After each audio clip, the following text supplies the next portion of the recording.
What is up, Down the Crop Nation? I'm your host, Down the Crop. Patch 10.13 notes. I'm sure that we've all been dying to see what's in store. You are now getting the opinion of a Platinum 4 player with 85 LP, which means that I'm in the top 5% of players, so my opinions are 95% accurate, which is, if you ask me, probably pretty good. This patch, I'm going to stop reading the preambles. I feel like I just sound dumb when I do that. So we're looking at some buffs here. Gnar, I don't think that Gnar needs a buff. I played against a Gnar yesterday, and it was really, really annoying. And that's pre-patch. And now he's going to get attack speed for longer. So I have a problem with that. Kog'Maw and Nunu, these aren't really like buffs, they're more just AP ratios, but to both of them, Nunu builds Proto Belt. I just looked this up. So his ratios are better for Proto Belt, which makes, it's a buff to the character. And Kog'Maw builds Rageblade, which still has a Blasting Wand in it, right? So he gets better AP ratios. Lucian, remember old Lucian? Remember Lucian on release, how his Q went across the entire lane? They're giving it back some range. I still think it's way shorter than Senna's. I don't know what Senna's is. Maybe we'll look it up. But yeah, nerfs to Aphelios, Cassio. These Cassio nerfs are really minimal. Yuumi, they're taking care of the cat. I'm not sure how much it actually is. It's one of those changes where you're like, I don't really know how that interacts properly. Syndra nerfs, I think, are cool. Other people, Rakan definitely needed a buff. And Yorick, I don't think, probably needed a buff, but we'll see. Q, Crescendum the Chakram. So this is the spinny blades. Attack damage growth from 2.2 to 2. Remove no longer resets the duration of Chakram on epic monsters. Turret range indicators no longer show in spectator mode. Okay, whatever. Moonlight Vigil, follow-up attack crit. 50% bonus damage. I did not know that did that. Is that why it one-shot? Because you crit afterward? Okay, that makes sense. To 50 to 20, so minus 30% bonus attack damage on marked targets. Sounds like a pretty good nerf. Aphelios is I think when played properly, probably the best AD carry in the game, right? Like if you played him perfectly, Aphelios is probably the best. Because he actually had the potential to 1v2, unlike every other character in the game. I guess if you play Vayne really well, you can 1v2 properly, but if you're against somebody with a point and click stun or any kind of lockdown, you just die. Aphelios could get locked down and still live because he would just heal tank through it, but yeah. I feel like they'd still need to bring AD carries up to a point where you don't need a babysitter the whole game. I think they could have nerfed Cass a little more. I don't really like this. They went from 34 to 32. Yeah, whatever. This is after her last patch. They brought her MR up and her armor down. So I think this just crushes it back to where it basically was. Oh yeah, there's Conqueror changes too. Okay, so that's an indirect nerf to Cassio as well. The Conqueror nerf actually is a buff to GP in my opinion too, because now longer, people who have Conqueror need to stack it longer to do more damage. And in that case, short trades are favored. So if you're just popping people with a grasp Q on GP, and they can't get full stack Conqueror, you're going to do way more damage to them. Well, more sustained damage because they won't heal and won't trade back as well. So, indirect buffs to non-Conqueror users. Gnar attack speed on E it has gone up, so they scaled it and they increased the duration. So the attack speed growth is now starting at 40, scaling up to 60, so it ends at the same. And the duration is up by 1 second. Getting poked out by the attack speed, you still have to use hop. I think that this is in both forms, right? No, because on I think it gets a different icon. So this is in Mini Gnar. Having to use your E for attack speed, I think, is good. Like, this does better chase down, and if you're not using it for chase down, then it doesn't really matter. But yeah, Gnar, I think that if he's played properly, he's incredibly annoying. But is he really that good? Maybe not, but he's obnoxious to play against, and characters that are obnoxious to play against are almost always, even if they're not the greatest in the game, nerfed eventually, so we'll see. Maybe I could see them reverting this and just being like, oh, Gnar actually, without Conqueror in the top lane, he actually does a lot better. Because Gnar takes fleet footwork, I think, or press the attack, maybe? What? We'll see. I think fleet. Yeah, you take fleet or press. Wow, I'm so smart, man. Yeah, this is... I think most people that can do this build are pretty obnoxious. Black Cleaver into Frozen Mallet into Death's Dance. Yeah, that's a pretty good one. His pick rate has been climbing. His win rate is not really that good. It's 49 to 48, whatever. He did peak at 50% back in the day, so we'll see. I could see them not wanting this to be as oppressive as it is, because Gnar he's a pretty unfun character. Calista changes, probably not really that important. 4 to 3.5. People already weren't picking Calista as much anymore after her nerfs before.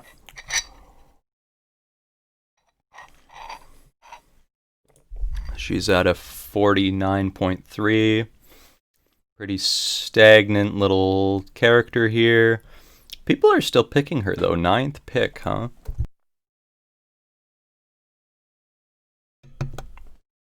Not that bad. Yeah. AP ratio's up, like I said, so this is increased AP by 20% on the Q, which this really doesn't do a lot of damage. Living Artillery up by 10% on AP ratio, so yeah, it's whatever. Buff to people that like playing Kog'Maw mid, for sure. Lucian Q range has been put from 900 to 1,000. I feel like that's been buffed in the past too, so it's like much longer than pre-nerf, right?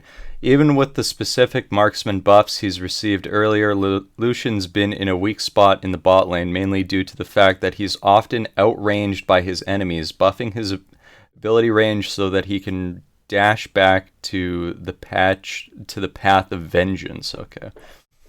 Whatever. Nocturne update, double trouble.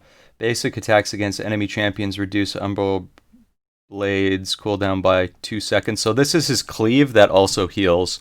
Basic attacks against enemy champions and monsters reduces it. Okay, so they're buffing jungle knock. Cool. Nunu increased AP. Ooh, actually the healing is up by 20%. That's pretty good. I don't know why they needed to buff him. I feel like Nunu is probably like the 4th best jungler in the game right now. Maybe not by win rate, but just consistency. I think Nunu's like really, really good. If we sort by win rate, how do we do that? Win rate. Jungle. He's 15th. Shows how strong fucking jungle is. Rammus is way higher than I thought. Yeah, whatever. I feel like Nunu is a really consistent character who can do a lot of different things in a game, so they probably didn't need to do this. The shield on ult is actually way bigger than people think too, so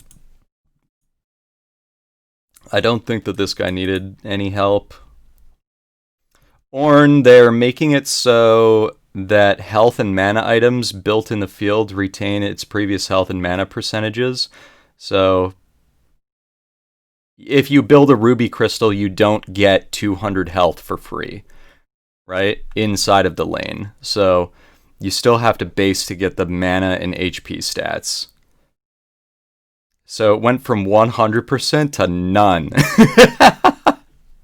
Okay. That's a change right there.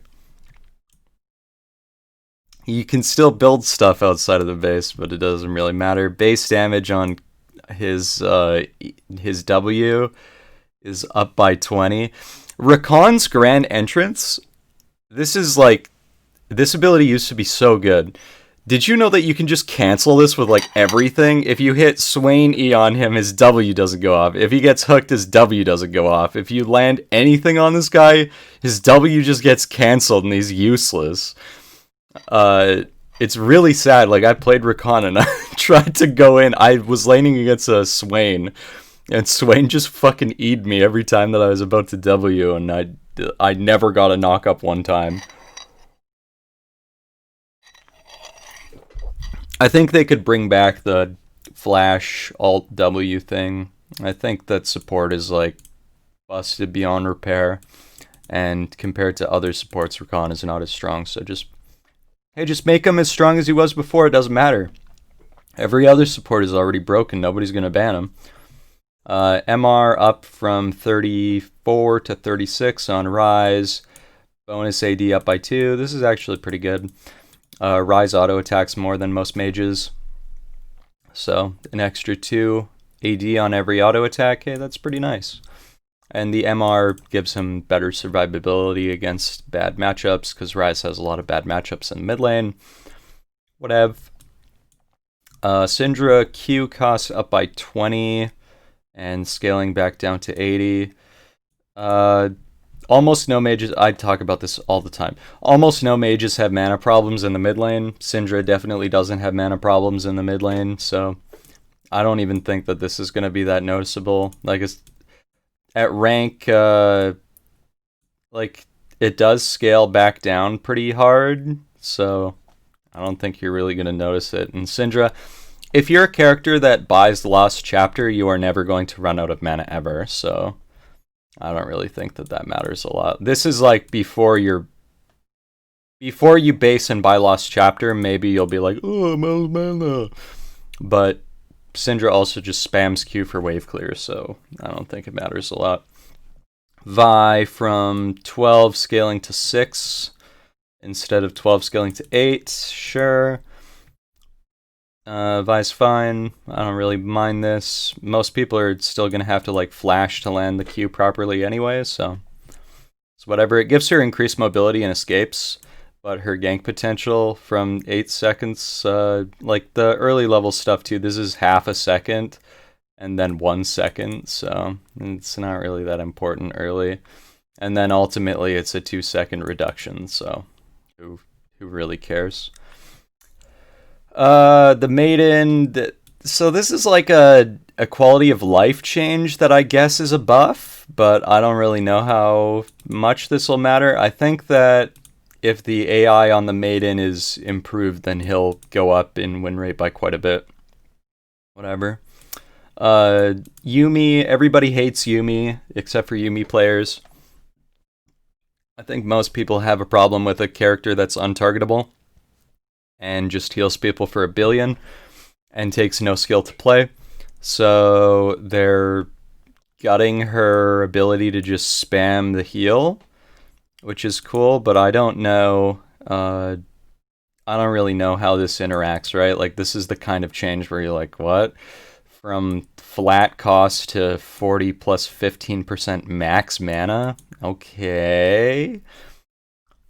So this means that if you build mana items like Athene's doesn't have mana in it, right? It's just mana regen. What items did Yuumi buy? Yuumi!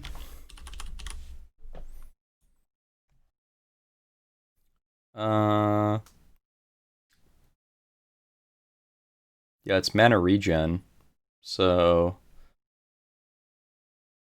I guess that's the point. So you don't build mana anyway, but scaling it's still going to be more expensive is the point of it, but you get mana regen, so it's expensive, but you regen mana on the field really quickly, I guess is the point of it. Whatever. Conqueror max stacks from 10 to 12, adaptive force per stack from 2 to 5 to 1.7 to 4.2. Sure. So, Conqueror is just in general weaker. I'm totally fine with that. This is like the go-to rune. It can be taken on every character in the game with quite good effectiveness. Even things that you would not expect to take Conqueror right. And on release, when it was the very strongest, basically everybody was taking Conqueror. So this is an indirect nerf to a lot of characters who have more difficulty stacking it. So like Darius, this is a nerf to him. This is a nerf to Riven. This is a nerf to... let's just bring up the list. This is a nerf to Wukong. Garen can still stack it really quickly, so I don't think that's a huge problem. It's a nerf to Fiora, nerf to Cassio, nerf to Jax, nerf to Mordekaiser, nerf to Renekton, nerf to Set, nerf to Camille, Aatrox, Olaf, Rengar takes it too, I'm pretty sure. Poppy can take it. It's a nerf to Kled. Nasus, I don't think was taking it anymore, but he used to. Nerf to Irelia, nerf to Silas, nerf to... I don't think Kale takes it. I think she takes like Lethal Tempo or something.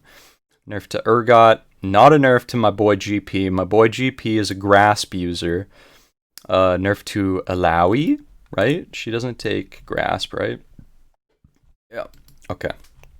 So, every Conqueror user obviously hit pretty hard with this, but characters that can still stack it really quickly, I don't think Garen's even going to notice, because Garen already gets 10 stacks for free, so he'll just get 12 stacks for free instead and do the same anyway, so it doesn't really matter.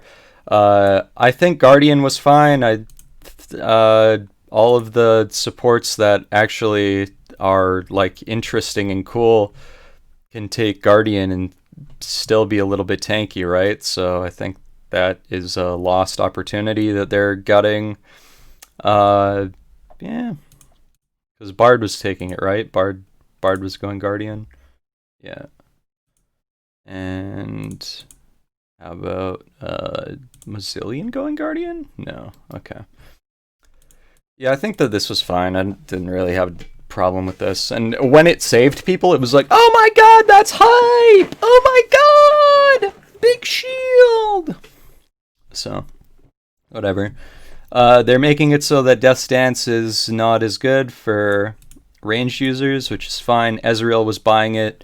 A lot of AD carries, I think, were buying it as like a third item, so it makes sense. The tankiness that Death's Dance gives you is really good. If you don't ever buy Death's Dance, like if you buy Death's Dance on Katarina, you become extremely strong. If you buy Death's Dance on Urgot, you become extremely strong. If you buy Death's Dance on most people with like decent-ish survivability already, you just never die. So I like Death's Dance a lot as a like second or third item on GP if I'm in a really difficult matchup.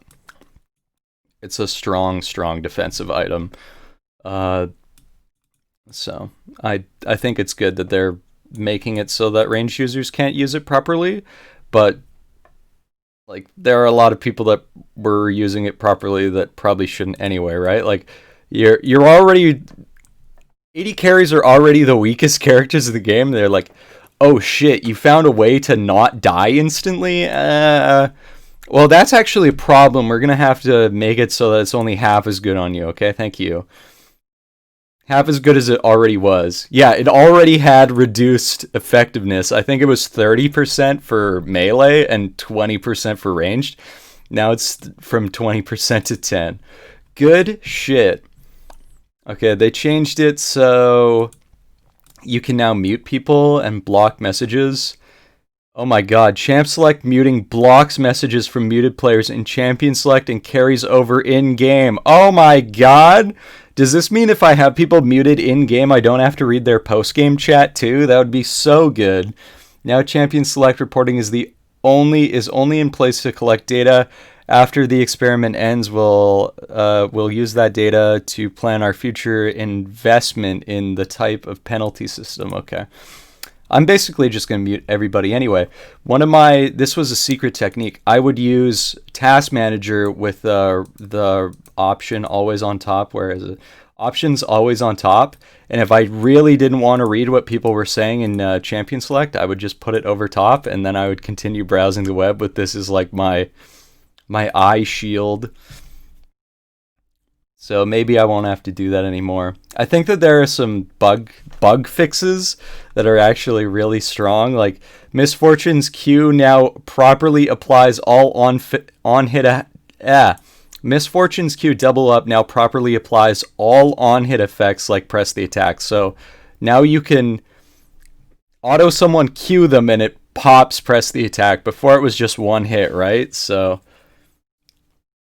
I feel like that's a buff, but it's a bug fix. Whatever. I feel like there's something that I'm missing here, but yeah. This is a better patch than last patch. I still feel like they are neglecting 80 carries, and there's still probably too much power in jungle, and we could probably nerf like 2 of the dragons, but yeah, we'll see how that goes. Anyway, thanks for watching. Catch you next time. Peace.